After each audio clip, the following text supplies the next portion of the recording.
جو اراکین ہیں مخصوص نشستوں والے ان کا نوٹیفیکیشن جاری کروایا جائے گا۔ وہ آپ کو یاد ہوگا کہ 63A کے فیصلے کے بعد الیکشن کمیشن آف پاکستان نے مسلم لیگ نون، پیپلز پارٹی، JUI کے ان تمام اراکین کو ڈی نوٹیفائی کر دیا تھا جو مخصوص نشستوں پر منتخب ہو کر آئے تھے جو آزاد اراکین کے کوٹے سے۔ تو اب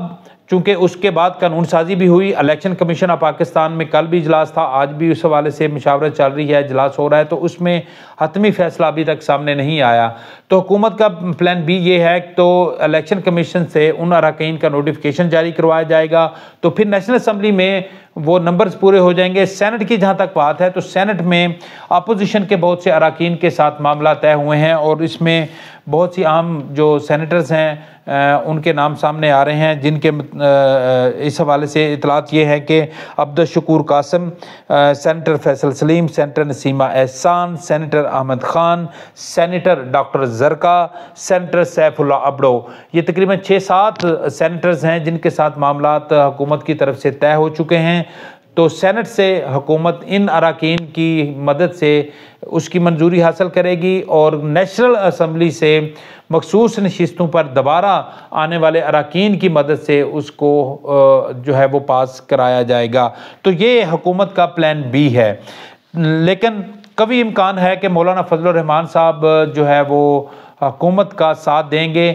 گو کہ انہوں نے PTI کو ساتھ ملانے کی کوشش کی تھی، تو یہ مولانا صاحب کی بھی ایک پولیٹیکل اسٹریٹجی ہو سکتی ہے، کیونکہ وہ بھی PTI کو بھی ناراض نہیں کرنا چاہتے، تو وہ یہ ثابت کرنا چاہتے ہیں کہ انہوں نے PTI کے لیے بھی ایک سافٹ رستہ تلاش کرنے کی کوشش کی ہے، تو فیوچر میں بھی وہ PTI کے ساتھ جو ان کے جو کہہ لیجئے کہ جو تعلقات ہیں وہ استوار رکھنا چاہتے ہیں، ان کے ساتھ بھی اختلافات نہیں چاہتے، تو لہذا وہ آخری حد تک جو ہے وہ جانا چاہتے ہیں۔ لیکن اطلاعات یہ ہیں کہ وہ اگر PTI کی طرف سے واضح پیغام آتا ہے، واضح ان کا میسیج آتا ہے، تو اس کے بعد مولانا صاحب اپنے حتمی فیصلے کا اعلان کریں گے اور کبھی امکان ہے کہ وہ اس کی حمایت کریں گے، اگر نہیں کریں گے تو پھر پلان بی تو ہے ہی ہے، جس کی تفصیلات آپ کے سامنے رکھی ہیں۔ ناظرین، یہ چونکہ مسودہ جو ہے یہ مولانا فضل الرحمان صاحب کا ہی جو ہے وہ پیش کردہ ہے، جس کو حکومت نے بھی ایکسیپٹ کیا، اور حکومت کی طرف سے پلاننگ یہ تھی کہ فی الوقت جو جوڈیشل اصلاحات ہیں اس پر قانون سازی کر لی جائے اور باقی جو میٹرز ہیں اس کو پھر بعد میں دیکھا جائے گا۔ اب جو مسودہ جس کی پارلیمانی کمیٹی نے منظوری دی ہے اس کے جو چیدہ نکات ہیں جو عوامی دلچسپی کے ہیں وہ بھی آپ کے سامنے ضرور رکھیں گے، تاکہ آپ کو پتہ چلے کہ آخر اس آئینی ترمیم میں کون سا سانپ ہے جو نکلنے والا ہے۔ تو اس میں سب سے پہلے تو حکومت کی طرف سے آئینی کورٹ بنائی جانی تھی، تو اس سے بھی حکومت چونکہ دستبردار ہوگی، مولانا فضل الرحمان صاحب اس حوالے سے نہیں مان رہے تھے، تو مولانا صاحب کی طرف سے تجویز کردہ آئینی بینچ بنایا جا رہا ہے، اور یہ 5 رکنی یہ بینچ ہوگا جو آئین کے ریلیٹڈ جتنے بھی کیسز ہیں، پولیٹیکل کیسز ہیں، اس کی سماعت ہوگی ان آئینی بینچ میں۔ اس آئینی بینچ کے جو ججز ہیں ان کا انتخاب بھی 5 رکنی سپریم جوڈیشل کونسل جو ہے وہ کرے گی۔ اس کے علاوہ جو آئینی میں ترمیم کی جا رہی ہے، دوسرا اہم ترین جو نقطہ ہے وہ ہے چیف جسٹس آف پاکستان کے انتخاب کا۔ تو اس سے پہلے جو سینئر موسٹ چیف جج ہوتا تھا وہ چیف جسٹس بن جاتا تھا، لیکن اب جو ہے اس میں ترمیم کی جا رہی ہے اور 3 جو سینئر ججز ہوں گے ان میں سے کسی ایک کا انتخاب کیا جائے گا۔ وہ جو 3 سینئر ججز ہیں ان کا انتخاب جو ہے حکومتی مسودے کے مطابق وزیر اعظم کے پاس ثوابدیدی اختیارات تھے، لیکن مولانا صاحب کی مداخلت اور مولانا صاحب کی تجویز کے مطابق ایک پارلیمانی کمیٹی بنائے جانے کا فیصلہ ہوا ہے کہ وہ 12 رکنی پارلیمانی کمیٹی ہوگی، جس میں 8 اراکین اسمبلی نیشنل اسمبلی سے اور 4 سینٹ سے لیے جائیں گے، اور اس میں حکومتی اور اپوزیشن اراکین کی مناسب نمائندگی اس میں شامل ہوگی۔ تو لہذا جو ڈائریکٹلی وزیر اعظم نے انتخاب کرنا تھا چیف جسٹس آف پاکستان کا، وہ پارلیمنٹ کے جو منتخب اراکین اسمبلی ہیں ان کی کمیٹی جو ہے وہ کرے گی۔ تو یوں کہہ لیجئے کہ اس اقدام سے حکومت نے اپوزیشن کے ساتھ مل کر جو پارلیمنٹ کی سپرمیسی ہے اس کو یقینی بنایا ہے۔ تو یہ بھی مولانا صاحب کی تجویز پر ہوا ہے۔ پھر اس کے بعد آ جاتے ہیں جی کہ جو دیگر ججز ہیں سپریم کورٹ کے، ان کی تقرری کے حوالے سے جو سپریم جوڈیشل کونسل ہے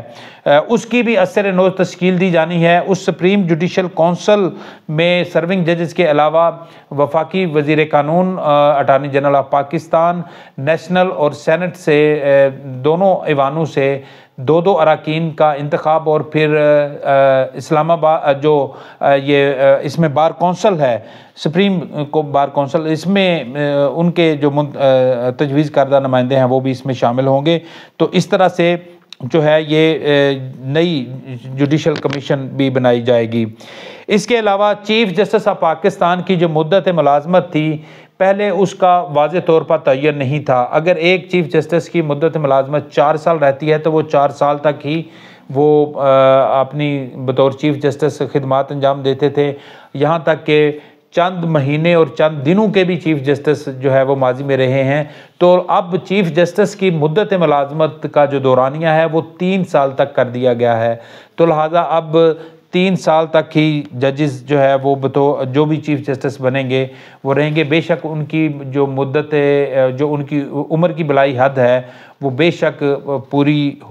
نہ ہو رہی ہو، یعنی کہ اس میں 1 سال رہتا بھی ہو، لیکن وہ 3 سال کے عرصے میں ریٹائر ہو جائیں گے۔ اس کے علاوہ ایک اور اہم نکتہ ہے اس آئینی ترمیم میں، جس میں کابینہ، وزیر اعظم اور صدر کی طرف سے ان تمام سمریوں کی جس کی باضابطہ منظوری ہو جائے گی، اس کو کسی کورٹ میں چیلنج نہیں کیا جا سکے گا۔ تو یہ بھی حکومت نے ایک جو پارلیمنٹ کی بالادستی ہے اس کو یقینی بنایا ہے اس میں۔ اس کے علاوہ 63A کا جو معاملہ ہے اس میں بھی ترمیم کی جا رہی ہے، جس میں اراکین اسمبلی اگر پارٹی پالیسی سے ہٹ کر ووٹ کاسٹ کرتے ہیں تو ان کا ووٹ کاؤنٹ کیا جائے گا، البتہ ان کے ووٹ کاؤنٹ کیے جانے کے بعد پارلیمانی لیڈر کی سفارش پر ان کے خلاف کارروائی عمل میں لائی جائے گی۔ اس کے علاوہ ایک اور بڑی اہم جو ترمیم ہے وہ چیف الیکشن کمشنر کی اگر مدت ملازمت مکمل ہو جاتی ہے تو پھر نئے چیف الیکشن کمشنر کی تعیناتی تک وہ اپنی ذمہ داریاں انجام دیں گے، اور اس کے لیے 3 ماہ کا عرصہ مقرر کیا گیا ہے، یعنی کہ 90 دن تک وہی چیف الیکشن کمشنر اپنی ذمہ داریوں کو آگے جو ہے وہ انجام دیں گے۔ اس کے علاوہ جو جوڈیشل کمیشن ہے، پہلے یہ تھا کہ جو ہائی کورٹ کے ججز ہیں ان کی کارکردگی کے جائزے کے لیے کوئی باقاعدہ فورم نہیں تھا اس طرح سے، تو اب جوڈیشل کمیشن کو اختیارات دیے گئے ہیں کہ وہ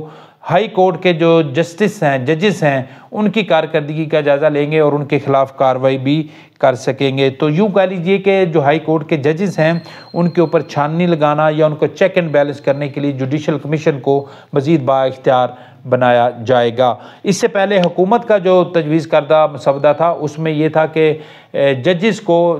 اگر چاہے گے تو اس کو ان کا ٹرانسفر بھی کیا جائے گا، لیکن مولانا فضل الرحمان صاحب کے بھرپور اصرار کے بعد اس کو اس میں سے ختم کر دیا گیا ہے۔ اسی طرح چیف جسٹس کا جو سو موٹو ہے اس کو بھی ختم کیا گیا ہے۔ تو ماضی میں ہم نے دیکھا کہ چیف جسٹس صاحب جو ہے بہت سے حکومتی فیصلوں پر جو ہے وہ سو موٹو لے لیتے تھے اور حکومت کو بہت سبکی کا سامنا بھی کرنا پڑتا تھا۔ حکومت کی طرف سے ایسے فیصلے کیے جاتے تھے لیکن وہ chief justice so motto action لے کے ان کو ختم کر دیتے تھے۔ تو یہ ماضی کی تاریخ ہے ہماری سپریم کورٹ کی۔ تو یہ ناظرین اب تک کی اپڈیٹس ہیں، اس حوالے سے جو ہی مزید ہمارے تک انفارمیشن پہنچتی ہے تو آپ کے ساتھ ضرور شیئر کریں گے۔ تب تک اجازت دیجیے، اللہ حافظ۔